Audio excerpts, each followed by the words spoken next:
નમસ્કાર મિત્રો. કલ્પના કરો કે વીજળી વગર જો એક દિવસ પસાર કરવાનો હોય તો આપણા કેટલા કામ અટકી જાય.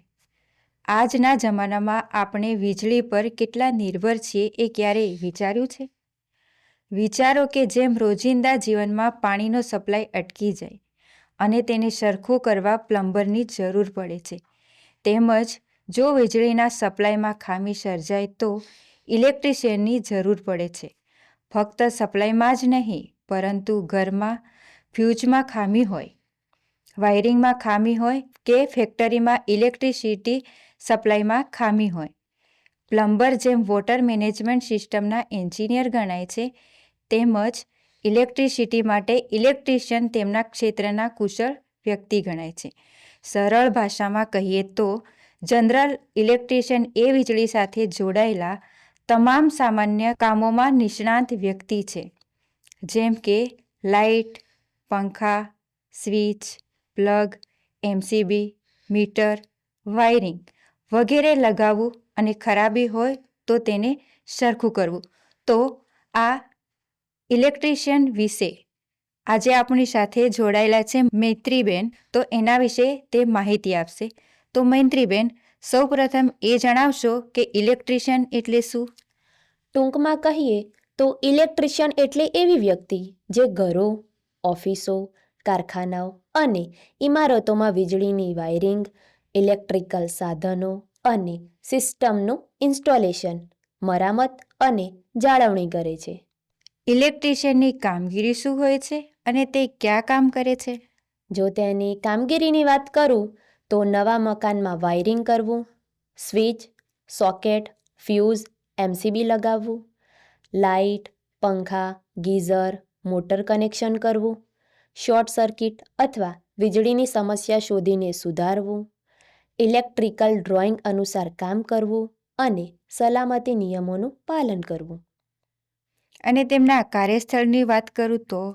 કાર્યસ્થળની વાત કરીએ તો બાંધકામ સાઇટ્સ, સરકારી કચેરીઓ અને હોસ્પિટલો, પાવર સ્ટેશનો અને ઇલેક્ટ્રોનિક્સ મેન્યુફેક્ચરિંગ કંપનીઓ. ઇલેક્ટ્રિશિયન બનવા માટે જરૂરી વ્યક્તિગત ગુણો કેવા હોવા જોઈએ?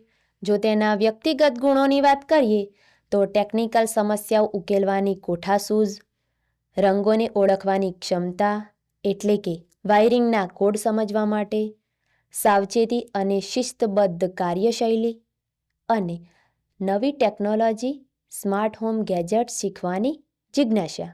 ઇલેક્ટ્રિશિયન જનરલ બનવા શૈક્ષણિક લાયકાત અને ભરતી પ્રક્રિયા શું હોય છે? જો તેની શૈક્ષણિક લાયકાતની વાત કરીએ તો ધોરણ 10 અથવા 12 પાસ, આઈટીઆઈમાં ઇલેક્ટ્રિશિયન ટ્રેડ, એપ્રેન્ટિસશીપની તાલીમ. અને જો ભરતી પ્રક્રિયાની વાત કરું તો ખાનગી કંપનીમાં ઇન્ટરવ્યૂ કે કુશળતાના ધોરણે સ્વરોજગાર, સરકારી નોકરી ઇલેક્ટ્રિશિયન તરીકે મળી શકે છે. Indian railways Gujarat state electricity corporation limited, municipality અથવા તો પીડબ્લ્યુડી વિભાગમાં એમને નોકરી મળી શકે છે. ઇલેક્ટ્રિશિયન જનરલનું માસિક વેતન કેટલું હોય છે? માસિક વેતન સરકારી ક્ષેત્રે સરકારશ્રીના પગાર પંચ મુજબ અથવા ખાનગી ક્ષેત્રમાં તેમની કુશળતા અને અનુભવના આધારે હોય છે. ઇલેક્ટ્રિશિયન જનરલમાં પ્રગતિના અવસર કેવા રહેલા હોય છે? તેના પ્રગતિના અવસરની વાત કરું તો હેલ્પરમાંથી જુનિયર અને એમાંથી સિનિયર ઇલેક્ટ્રિશિયન, પછી સુપરવાઇઝર તથા ફોરમેન બની શકે છે. લાયસન્સ લઈને પોતાનો ઇલેક્ટ્રિકલ કોન્ટ્રાક્ટ બિઝનેસ શરૂ કરી શકે છે.